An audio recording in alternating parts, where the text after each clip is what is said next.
Hey, it's that time again, once a week. Welcome back to Disruptive AF, your podcast for staying on the edge of innovation right here.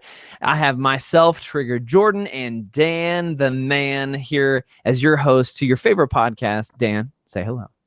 Hey, what's up, Trigger? How you doing? Great, man. Dude, literally Fridays are my favorite part of the week. Now, you may not know this. We actually record these on Fridays. So if you're listening in a different time, that's totally fine. Just know that Friday afternoons, you could be live with us literally right now. But we got probably one of the most exciting and unknown things to me. This week, we're talking about, no kidding, Air Force gaming. Air Force gaming that is coming out. Now, this is relatively new, Dan. I just literally found out about this a couple weeks ago. Did you know about this? Yeah. I mean, I like heard buzz like maybe a couple weeks ago, and suddenly I'm hearing everybody talking about it. Yeah, and not only just Air Force Gaming, like we have the pros themselves, himself right here, Ben Kelsey. Now, Ben is with us. Not only is he's been in the Air Force for 7 years as a security forces defender. Awesome, Ben, thank you. But also, he previously stationed at Minot Air Force Base, now at Buckley Air Force Base in Colorado. And outside of his Air Force career, his passion and hobbies really has led him to what he is now, centered around video gaming, which has become, as he's going to tell us, a huge market in the last several years. And he's currently running with some of his friends as well, the community and marketing for the Air Force gaming that he spent the last several years building connections for esports, the gaming industry, spending his time not just that, but moderating for Riot Games and other esport leagues on Twitch. So first, welcome, Ben. Dude, it is so great to have you on the Disruptive AF podcast. Welcome to the party. Thank you. Glad to be here. That's an intro. Dude, that's my part. Now Dan does the smart stuff and brings the smart questions. It's an important part. Man, more about you, because the whole gaming realm, like we'll talk about what my involvement in gaming is later, but tell us about it. Like, what gave you the idea to bring gaming, esports, to the Air Force? It makes total sense, but somebody had to start it. Like, what was this leap that made you say, hey, this is something we need? Also, really quick for the olds out there, can you just describe what we're talking about when we're talking about esports? Yeah. Oh, definitely. No. So, I mean, quick recap of explaining what esports is everyone understands video games at a basic level. Esports is just the professional level of it, same as NFL, where people are playing in competitive leagues for whatever specific video game it is. And recently crossed a $1 billion industry in 2019. And if they expect that if the pace keeps up for the next 3 years, it'll dwarf Formula One and the Champions League. So when you're talking about Formula One, you're talking about, no kidding, like the Formula One racing, like the entire racing industry. Yes. In the next couple of years, this projected to be bigger than that. I can totally believe it. When you talk about gaming, though, when you talk about what that is, because there are some people who are completely into it, and then guys like me that you just invite me so you can shoot me or kill me on the game inside itself. But what is that community like when you talk about gaming and the esports, the competitive side of it? Can you kind of describe like what that is and how people get involved and what that looks like? So the best way I want to say that esports kind of is predominant, and my opinion, my favorite. When you watch the NFL, you watch NHL, any other sports league, that's about the limit of your involvement is you get to watch. You might play in your own intramurals or your own rec leagues and stuff like that. But on esports, you're a lot more personally connected to it. So not only are you able to watch the professional matches, but you understand that game because you play it probably every day. And those players are on the same social media platforms that you are. They're a gamer just like you are. So they're in the same groups and servers and everything that you are. So you'll come across them sometimes just playing the game. So you feel a lot more connected, and they're a lot more personable than just watching a professional do a professional sport. Dude, until you said that, I never thought about that. Yeah, like that thought never crossed my mind ever. That, yeah, I mean, these people that you compete against, the same people that you could go and play in an environment or a game are literally the same people that you're watching be, you know, excellent, the top rate. I never thought about that. Yeah, also there's probably this sense of accessibility, right? It's like Yes. I'm close to, you know, there's probably a lot of people who feel like I'm pretty close to that level. So it's kind of this motivation to keep on. It's a little different when you're like, And yeah, and can I there's so play many football with my leagues friends? and opportunities for people to come up. It's not Yeah. the standard. You have to Yeah. be basically find the right way in. And anyone can compete and make it in a league or a championship. Yeah. Like the Fortnite World Championship last year, it was only you just played the video game to get into the championship. They paid all your expenses. They flew you out to New York. You competed, and this 19-year-old, I don't remember how old he was, won $3 million and just by playing a video game Fortnite.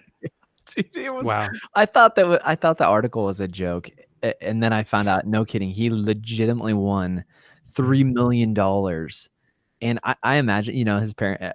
There was in the article itself talked about his parents, you know, saying, yeah, you know, initially when he was doing this, but he didn't know you could make money doing it, but he's so good. And that's one of the things that it just amazes me about gaming is that, you know, I think just about like anybody's parents, they're like, oh, you know, you need to get a real job. But the reality is, like, there's a lot of technicality to it. There's a lot of, and especially later on in the podcast, we'll talk about the connectivity that gaming and gamification of what we do, even connected to mission, actually has a huge proponent of changing the way we do training, changing the way that we do the mission, our mission preparation.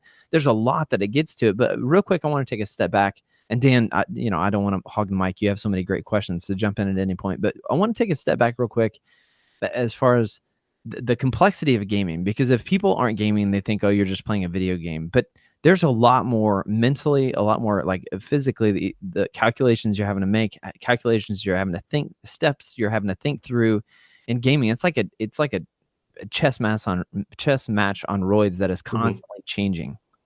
Can you talk to that? Yeah, you're making millisecond decisions. Granted, there's not as big repercussions, but you feel so invested that repercussion has the same level of like damage to you. Yeah. You have this kind of like winner's vibe and need to succeed, and so just that competitiveness kind of comes out, and you want to win. That's really, yeah. I'm getting like this sense that there is a lot more to, you know, like I never really thought of gaming as a sport, right? Like I always thought of it as it's just a game. It's like you know, when I play board games with people or but when you talk about it like a sport where you've got this element of teams and community and you've got the competition against other people and all of that like emotional investment and stuff, it's kind of interesting how we talk about physical real life sports in this way, like it's an allegory for battle, right? Like that's a really common thing. And we talk about the lessons you learn from being a member of a sports team and like from failure and from, you know, striving to do better. I have never in my life heard anybody speak in those terms about video games. So that's just what you're talking about with the level of commitment and, you know, investment involved in actually playing the game. It kind of makes me wonder if we shouldn't be considering that a little more. I mean, that's one of the larger challenges we've had at Air Force Gaming is basically our first step was explaining video games. Yeah, because that was the first like step into explaining why it doesn't matter. Yeah. And then at that point go to this is esports. So it was definitely like a step-by-step process to introduce someone who's completely on the outside and doesn't have any knowledge past knowing that there's some goofballs out there playing video games. Yeah. So well, and there's so much more to the technical interaction of what you're doing on a video game. So for me directly, how this correlates is we've done a lot at Vance Air Force Base in our Spark Cell connected with 19th Air Force and helping to revolutionize what we do in pilot training. And you may have heard people talk about UPT 2.5, undergraduate pilot training 2.5. Because right now there's a gap that's bridging. I'm not just talking about the manning of pilots. I'm talking about the gap between technology of 4th gen aircraft and 5th gen aircraft. And largely when you talk about trying to go from a mindset of, physically flying the aircraft and being expert at flying the aircraft, and now you go to being more of a data management. I'm not trying to undermine what 5th gen pilots are, but you are assimilating so much data. You're having to be a master of being able to sort through what data is important, what information is important, what needs to be your priority at this moment while you're flying, at Mach speed. And it's the assimilation of all of this information and prioritizing what needs to be done at a moment's notice and then executing on it. And the thing that has amazed me is that we've started using a lot of VR simulation in training pilots, and because it's a realistic environment, it's a realistic world. As you know, I mean, the gaming industry, we're literally pulling the same companies, whether it's Valve, whether it's X-Plane, whether it's DC, whoever the company is, we're pulling the technology that has been out there, that has been in the gaming industry for a long time, and capitalizing on the excellence of what those virtual environments are. And the thing that amazes me is that the interaction and the interface that you have from the physical realm to the virtual realm of gaming, and the decisions that you're having to make, man, there's so much benefit to it. There's a ton of benefit to it of what you can. And that statement that you made earlier, Ben, I think is absolutely huge. People look at it and say, oh, you're just playing a game. Well, I mean, if somebody looked at some of our student pilots now in the innovation flights that are taking place, they could look at it and be like, oh, they're just playing video games. No, they're literally doing training. They're literally having to prioritize what they do in the virtual in the virtual aircraft. They're having to decide what task is most important, that they need to prioritize that, and they're literally doing training. And that's the thing that I think gets lost in translation, is that, listen, there is this huge world of which we literally are just starting to open up in the realm of how can we train people better. Well, you make it into a game, you make it something they enjoy to do. And when you're teaching somebody to balance a bunch of different tasks at once and to assimilate this information, because, I watched somebody play Fortnite, and there's a lot of information on the screen. There's a lot of information you have to know in the controls. There's a lot of information a lot of knowledge you have to have background to be able to help you be most efficient and effective what you're doing in that second in the game, especially when you're going up against somebody. And people, I feel like in the past, and Dan, this is where it really comes to you when you're talking about this creative thinking, this art of dissecting what's important. When you equate what you're doing in an aircraft, when you equate what you're doing as an operator, when you equate what you're doing where it's split-second decisions need to be made right now, it is not necessarily about the decision that needs to be made. It's about the process of assimilating that data, the process of assimilating that information, the way that your mind cognitively processes that data that's coming in, and building a pathway to be able to do it more quickly. And that's why when I look at gaming, I'm like, dude, this is a potential building block of totally revolutionizing how we train ourselves to process information. Does that make sense? I mean, this literally could be a whole new foundation of how we train ourselves by putting it in this format that you see in gaming all the time. And I mean, there's one way to super simplify that, like related to defenders. When we do shoot, move, communicate, every time you go to talk to somebody, it's just your natural habit that you look at them. It's just something that you do. Yeah. And that's not okay for us. You need to be focused towards the fight. And we always go back to, when you're playing Call of Duty, you're playing your Xbox, you're not talking it. You're doing it. You're focusing on what you need to focus on and talking to everyone around you and giving locations. Yeah. So do that in the real world. Yeah. Yeah, and getting those, like you said, getting those neurological pathways formed, it just takes a lot of those things that you're trying to train into people's brains. It just takes a ton of repetition, and that's something you can get out of, especially if you can create something that is enjoyable or gives that type of endorphin rush that you get out of video games. Like if you could tap into that kind of some addictiveness, I would say, because it actually is. It's like there are these certain things that you want to experience again and again and again because it's like such a rush. I don't think we get a whole lot of that in much Air Force training, but I think we could learn a lot from the gaming industry. So I kind of want to turn it to why esports. Like we talked about, like gaming, but what is this the point of this community that you're trying to build? Are you going, is it the competitive element? Is it you just wanted more friends? Like, can you talk us through what the thinking was in the creation there? So I'll kind of start from the beginning. Give kind of like a quick little shout out just to the rest of the team. It's myself. So I'm running basically everything engagement. So marketing, social media, behind the scenes on all of our streaming platforms. Yeah. A lot of the content creation and running the community as a whole. Then we have Captain Parsons, who's out of Vandenberg, and he's just kind of like our basically executive officer, just the main man in charge. Under him, we've got Lieutenant Matuzak. I've probably butchered his name. I do it all the time. But he's actually Miss Slayer at Minot. And he's just like our ops officer. So just kind of correlating to what people would understand in the Air Force. And so he's run all the ops, just kind of the second hand man with Captain Parsons. And then we have Master Sergeant Martin, who's at Randolph Air Force Base. And he's kind of our H&R department. So he's helping with all documents that are related to hirings and regulations and creating up a lot of those.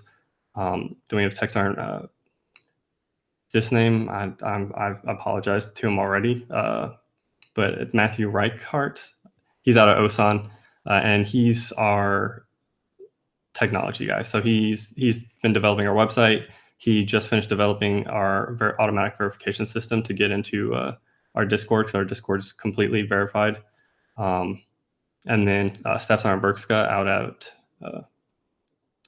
Berksa, I said that wrong. Out of Nellis, he's our esports manager. So everything esports world, 100% under his lane. I definitely have the passion for it, but there's might be some questions that you're going to have to get him on here to answer. Yeah. But back to the question of why we wanted to do this, it was we cared about resiliency. We saw a gap in what was being provided to the airmen. AFWERX phenomenal and then there's rec leagues for football, soccer. I mean, a sport you name it, people like to go hike. Yeah. There's things for them, but all the airmen that are just hanging out in their dorms playing video games after work, or all the airmen that go home to their apartments after work and all they do is play video games. And there's nothing wrong with them. That's us. Yeah. There's nothing for them. There's nothing connecting them to other people. So we kind of saw it as an opportunity to connect everybody on an equal level. And so that was the community side. And then esports is just a core group inside of gaming communities want to compete at a higher level. Yeah. Yeah. And so, Dan, I'm going to make a prediction. Right here. It's going to be officially documented in the outer webs and the interwebs. I think what is starting as a group, because this is groundbreaking for the Air Force. It really is. And frankly, I think it's probably I don't know what the other services are doing, but I would go so far as to say, I think this is groundbreaking for everybody. This is setting a new standard, not just for the communication, not just for the resiliency of airmen, but the reality is this is a new realm of which we have tried to dabble in the Air Force. And I'm not going to speak holistically on behalf of, Air Force modeling and simulation or anything like that, but this is relatively new. This is something we're starting to dive into. I think, Ben, what is starting as a group is quickly going to grow into a needed expertise in the Air Force of how, no kidding, we develop, how we integrate games, how we integrate training, simulation, gaming. I think this is going to be a new realm of a whole new environment. Do you see, and right before we get a break, do you see eventually this being an AFSC? I mean, to say that's our end goal, that's our end goal. So. Boom, there it is. I made the prediction. Because Dan, I could totally see this happening. Ben, I could see this literally a couple of years down the road saying, hey, you come in with the expectation, because you look at the gaming companies, Valve, and what are some other great gaming companies out there? They hire people for this intent, and they're computer programmers. And this is something that I've loved that the Air Force has done. We talk about the innovation's edge, that they're looking at, hey, how do we train people to be programmers? How do we allow people to have, yes, their job, but programming is like a language that they have. It's something that additional skill that they have. I love that we're headed this direction of we're not trying to fight the system. We're seeing what people are good at, and we're pulling them in and say, hey, how can we capitalize on what it is that you love to do? How can we encourage you to do what you're doing? I love that you guys are doing that. Just to sell off of what you just said, we have airmen it's not their career, it's not what they want to do, but they want to learn how to code and develop and things like that. So we have multiple volunteers that are helping develop the website and the coding behind Air Force Gaming. That's just their hobby and off time, and they're just learning it freehand to do it for that. Yeah, dude, that is huge. Hey, we're gonna take a quick break and we're gonna come back. When we come back, we want to dive into not just more about Air Force Gaming, but honestly, man, Ben, where you see this thing going in the future? Like, what is, when you think about Air Force Gaming in the future, what is the long shot? What is the moon shot that you hope this becomes, and what you guys see it potentially being? Because here on Disruptive AF podcast, like, we are all about being out there on the edge and talking about the moonshots, the things that most people would say, there's no way that's going to happen. That's what we are made of right here at the Disruptive AF podcast. So stay with us when we come back for break. Can't wait to talk about where Air Force Gaming is going to go here in the very near future.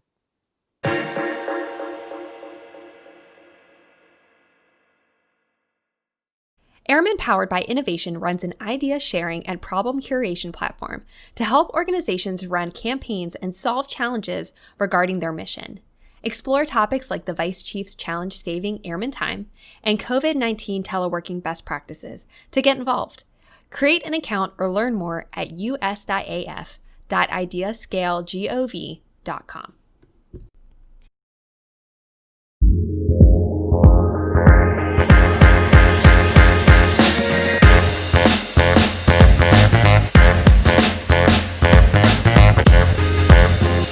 Hey, welcome back to the Disruptive AF podcast. I'm here with my friend Trigger Jordan, and we got on the podcast today Ben Kelsey, who's talking about Air Force esports team. Excuse me. And something that you touched on before the break, Ben, that I wanted to hit on was this idea of pulling solitary gamers who were already doing this in their off time and kind of going where they are. This is a concept that I think the Air Force hasn't done quite as good a job at in the past. And I think it's a really interesting element to dig into, this idea that, rather than trying to drag people to where we are, why don't we recognize that they're in this place and go, find them in their space and learn how to operate, in their environment. Can you talk a little bit about the impacts that has had for people who might have felt less connected before? Absolutely. We've actually had a ton of success stories, but like I was saying with outdoor rec and stuff, there's a lot of programs that are trying to get airmen out of the dorms to connect and socialize. We're trying to fill that gap of, why can't we just go to where they're already at and let them socialize? So we're providing basically a safe place for people with like minds to game, because every community is built around a single shared bond on something. So be it sports or it doesn't matter what it is, our community is just specifically built around gaming. So everyone comes in at an equal level of, I like video games, and a community builds itself. So you kind of just lay the groundwork of, here's a place for you. Let's see where this goes, and we'll keep you in the lines.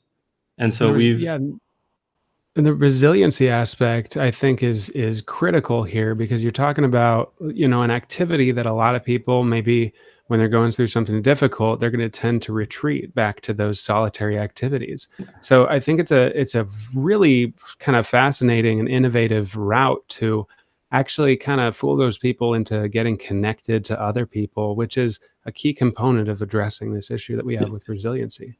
And we've had, the stories go on for days. We had airmen that joined, that were both out of Elmendorf, and they went in the Discord one day, and we're like, and one of them contacted us and was like, hey, I've been at Elmendorf for like 3 months. I haven't met anybody. I don't know any friends, nothing like that.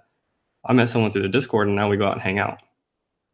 We had someone, so for our Overwatch, we were playing a scrim against the Army Overwatch team. and someone had just recently PCS'd. So they still had to set up their whole computer, the whole setup and everything like that. Another member of the Overwatch community drove 5 hours, helped them set up their PC and unpack, and drove 5 hours back in time for the scrim. Wow. That's incredible. Huge. Wow. That's huge. Okay, little testimony real quick. When you're talking about being connected to people and being connected on the network, I really did try getting into gaming. And one of the things that was hard is that none of my friends necessarily were gamers, because we're kind of like outdoors people's, like, it's just not what we've been into. And it was really hard because I didn't have a community to get tied into. Like, you join, you'd join a team, or you join a live thread that was going on. It was like everybody knew each other. They were already talking, and I was the odd dude out. So I think this is really, really, really cool that you're setting up this community that people automatically, hey, if you're in the Air Force and you're looking for a community to get plugged into, boom, right there. You can literally reach out to you guys. You can hit you guys up on social media. You can hit you up on, your million emails or whatnot, and get connected immediately to a community where you fit in. Because I think we've all had those experiences where you're in a community, or maybe you're in an AFSC, or, you have work, but you just don't feel like you connect some places. And really, this is the most important piece that I think it gets down to, just like Dan was mentioning, is that finding a community where you fit, finding a group where you're like-minded. And I love that we have one that is literally on the cutting edge of what technology is, of what socially, economically, what's taking place. Like you said, $1 billion market gaming has become. It's where we're at. And I love that you guys have taken that step out to bring that reality, that realism, that what do I want to say, that what's happening right now in the market into the Air Force culture. That's huge. And my personal favorite part, my personal favorite part about the community is the fact that we're all Air Force. So everyone understands to an extent what you're going through. Not that you have to talk about it, not that anything like that, but everyone understands what your career is like and what that all is like. And so you just kind of have that bond of, hey, they understand me, I understand them. And then, you build from there.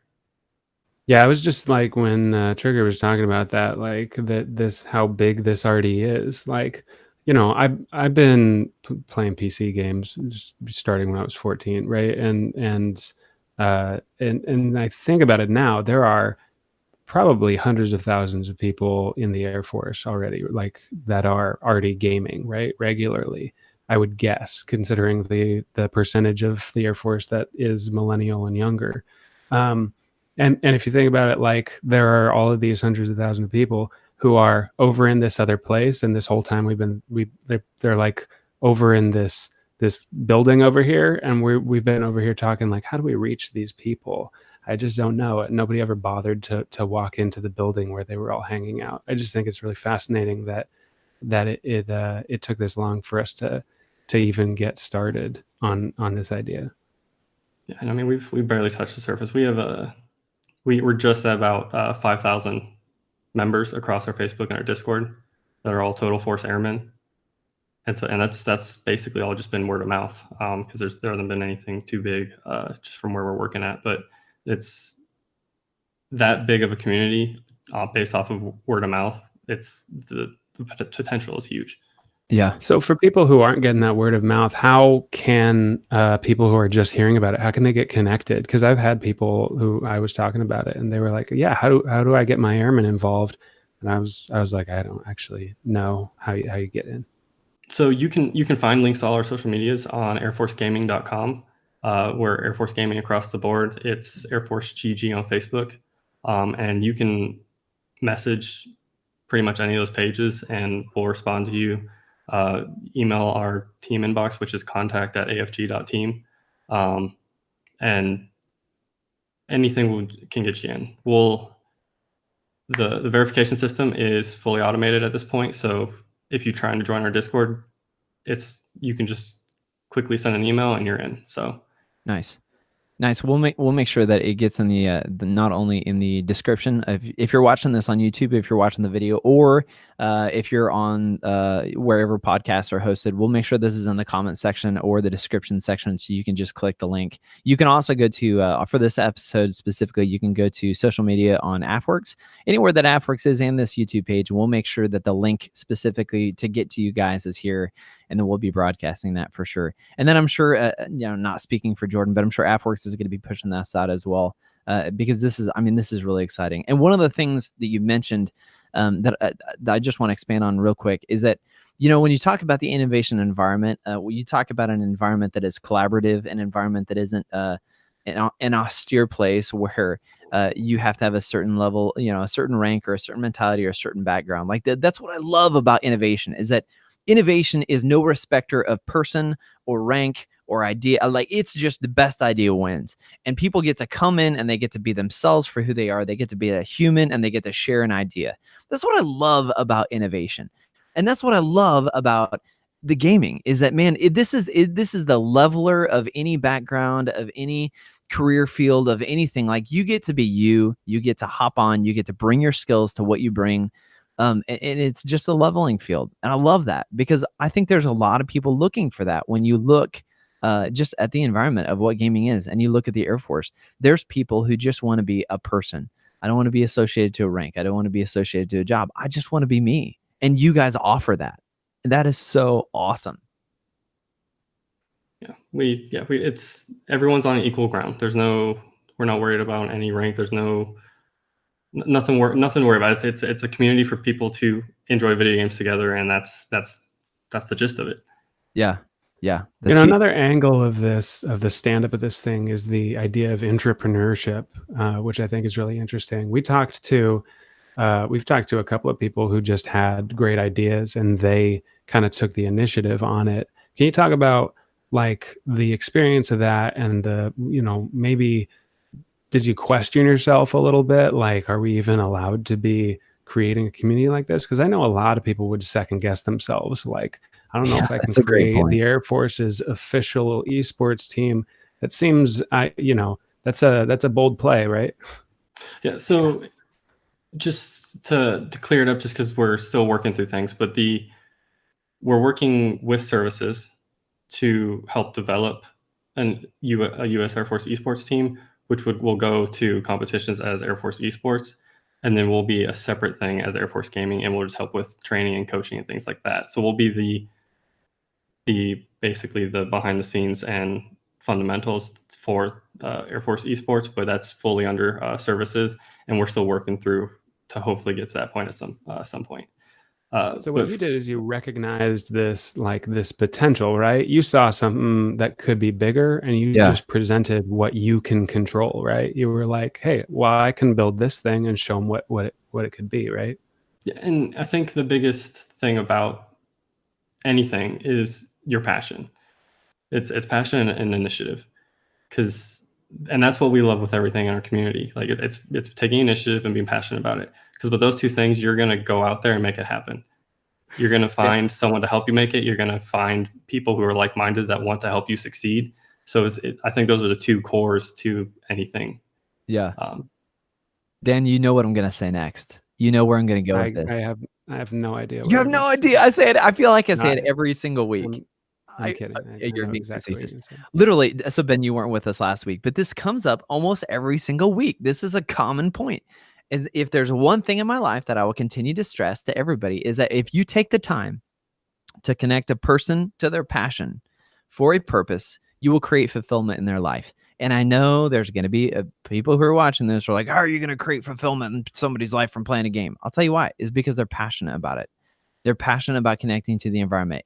It's something that challenges them. It's something that encourages them. And they're not just playing a game. They're thinking about different ways of processing information. Like, this is huge. And that's literally what you've done. Dude, Ben, great job to you and your team, seriously, because you've created a new environment, a new community for people who are passionate about gaming.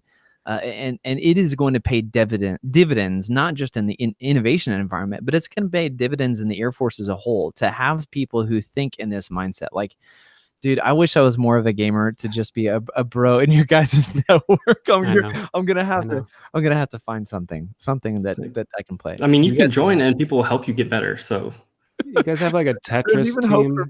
Yeah. It doesn't matter what you want to play. You can join. Duck Hunt. Do you guys? we'll make it just for you. I still play Hubert. Oh, dude, that's too good, man. Well, Ben, we normally go back to this last segment where say, hey, if there's one parting shot, we'll go around the virtual room real quick. If there's one parting shot of something you want people to know about Air Force gaming, about esports, any myth that you want to change, what would that be? What is it as we get ready to close out? What do you want people to know about Air Force gaming and the esports? I'm sure a lot of people listening, a lot of people watching play video games, and they get stress relief out of it. They enjoy it. That's their passion in some way. We're providing a place for them to connect and potentially get to another level and enjoy themselves without having to worry about their daily life, with all these connections that are going to come from meeting other people in the Air Force. Yeah, it's that community. Comes back to that community piece. Yeah. That's huge. Dan, I know you have great insightful words. I mean, I think we hit on a bunch of really interesting points here. Like I got to be honest, I didn't realize the importance of the human element of the gaming, but which is kind of weird because when I was a kid, we used to have LAN parties, and it was this big get together, and we would all go and we'd play Unreal Tournament, and we'd play all night or whatever, and we'd drink in Jolt Cola or whatever it was, right? And it wasn't just, people saw it as just us like playing a video game, and you think of somebody zoning out and turning their brain off. This is what a lot of people have in their heads when they think of somebody playing video games. It's just solitary, sedentary, passive, and they're shutting their brain down.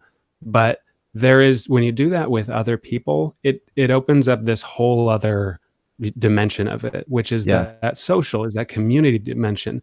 And when I was playing LAN parties, we weren't just playing the game. Most of what was going on there was actually about interaction between us, and it was bonding, and it was having a good time and learning things. And so there's I think there's a lot more depth to this when you add the human element. That's not to say that playing video games on your own can't also be really beneficial, because we understand gamification and simulation can be great for training.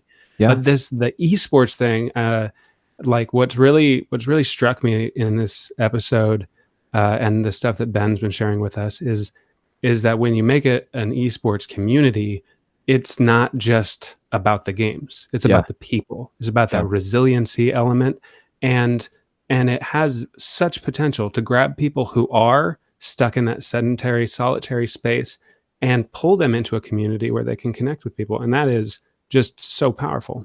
Yeah.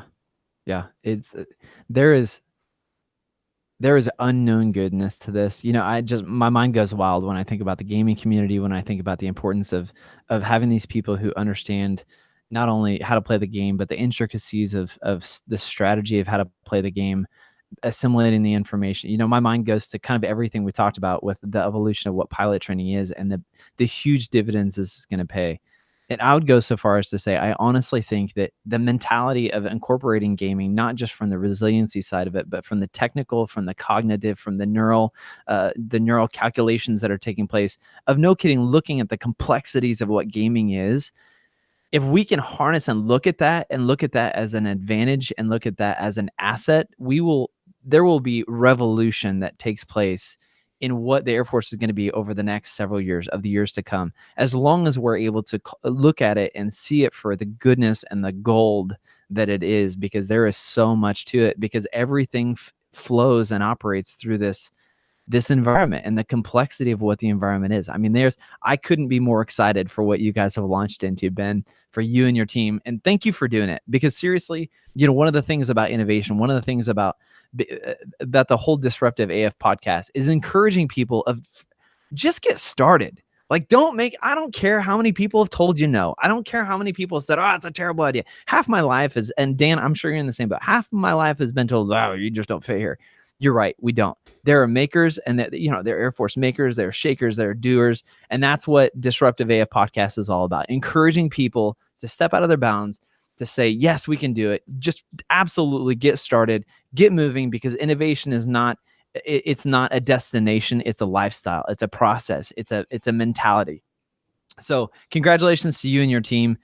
Thanks so much, man. Dan, as always, our time, we just blast through the time here on Disruptive AF podcast. But hey, for all of you listeners out there, one, thank you so much for watching. Thank you so much for subscribing. If you have not subscribed and you're watching on YouTube or on Spotify or wherever podcasts are available, make sure you go hit the subscribe button literally right now.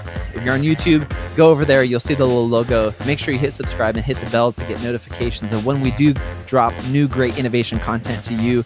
We will see you guys back here next week right here on this Disruptive AF podcast. Ben, Dan, you guys are the best. Can't wait to hear more about Air Force gaming and the eSport network that you guys are building. Thank you. Thanks, guys. We'll see you next time right here on Disruptive AF.